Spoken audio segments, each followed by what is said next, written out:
Para o usuário e o cidadão comum, a palavra aviação parece abranger tudo que tem asas. Mas dentro deste termo existem vários caminhos possíveis. Ao meu lado está o comandante Francisco Lira, presidente da ABAG, Associação Brasileira de Aviação Geral. Esse é um termo que já nos faz pensar. Comandante, o que é aviação geral? A aviação geral é toda a aviação não servida pela aviação comercial regular de passageiros. Então, as linhas aéreas, a Gol, a TAM, elas são da aviação regular. A aviação geral são serviços especializados, o táxi aéreo, a aviação de instrução, o aerodesporto, a aviação executiva, que transporta os empresários, a aviação recreativa, os aeroclubes, tudo isso é aviação geral, até mesmo a aviação agrícola e a aviação de helicópteros. Todos nós estamos acostumados muito com a aviação, como o senhor mesmo acabou de comentar, das grandes empresas aéreas, que transportam as pessoas de um lado para o outro. Mas essas empresas, que o senhor mesmo falou, elas atendem todo o país? Onde é que a aviação geral entra aí nesse sentido?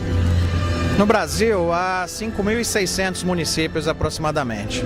A aviação comercial regular, por uma questão econômica, de viabilidade econômica, ela atende apenas 2% dos municípios, ou seja, 130 cidades.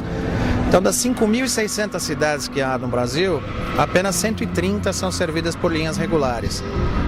Enquanto a aviação geral atinge 3.500 municípios, ou seja, quase 70% do país é servido pela aviação geral.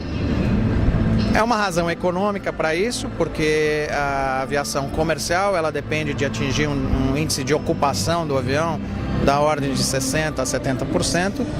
Enquanto não atinge esse nível, ou seja, se a cidade não tem uma demanda para esse volume de passageiros, a companhia aérea não pode colocar uma linha dando prejuízo. E aí entra a aviação geral. Nós, por não dependermos exclusivamente da ocupação dos passageiros para determinar a importância da viagem, né, o objetivo, a missão da pessoa que está viajando, nós temos uma flexibilidade muito maior. Esse sentido da flexibilidade, de poder atender demandas quase que particulares ou de grupos bem menores do que um avião comercial. Em que sentido isso ajuda economicamente o Brasil e toda essa área de cobertura que a aviação geral tem?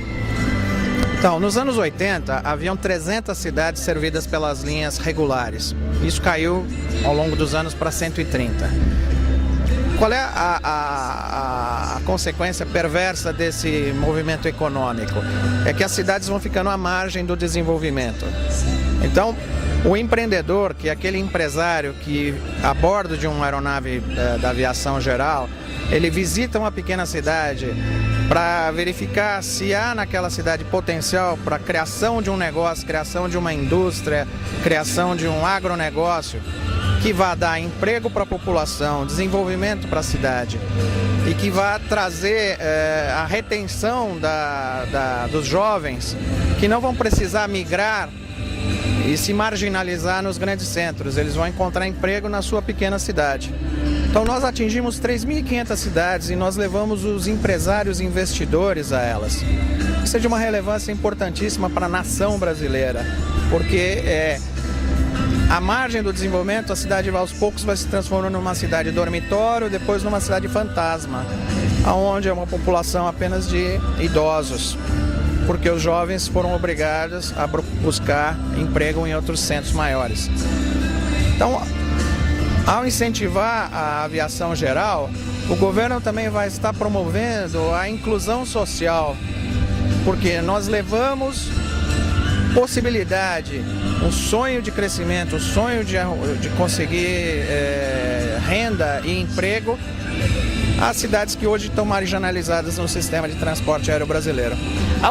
Nós temos algum exemplo que podemos citar recente, das últimas décadas, de alguma cidade que era pequena, que era atendida exclusivamente pela aviação geral e a aviação geral fez um papel tão importante para o desenvolvimento dela que ela passou a ser interessante para as grandes empresas? Olha, Ribeirão Preto, por exemplo, é uma cidade que há 30 anos atrás não era servida por linhas regulares. Apenas os empresários com seus aviões particulares iam lá e começaram a fomentar naquela região o desenvolvimento que ficou conhecida hoje como a Califórnia brasileira.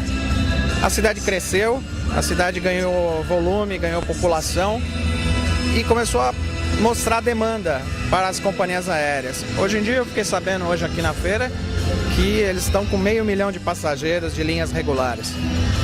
Então, qual é o objetivo da aviação geral? É fomentar o crescimento, é mudar a condição de uma pequena cidade, mudar a condição de uma região.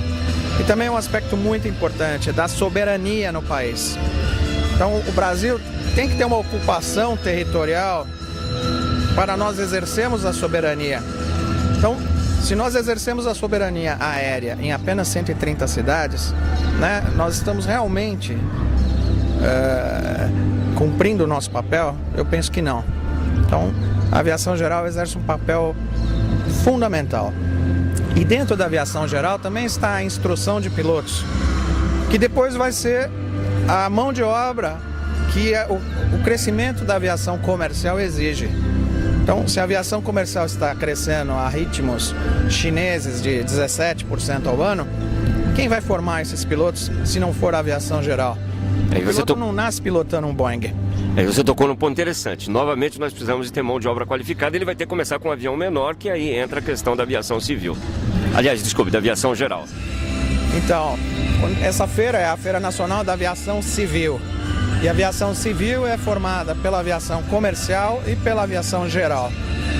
E aqui nós estamos presentes na feira, né, contribuindo com a feira e alertando aos pensadores, aos formadores de opinião, aos gestores da coisa pública, que é necessário fazer política pública para a aviação geral, porque sem ela o Brasil vai fazer como muitos países que tem que importar pilotos. Ok, então, foi um prazer conversar com o senhor, comandante, e você que está vendo essas reportagens aí pela internet, aproveite, vem aqui, converse um pouco mais com todo mundo que está expondo na terceira Feira Nacional de Aviação Civil e veja de perto as máquinas que levam progresso para o restante do país.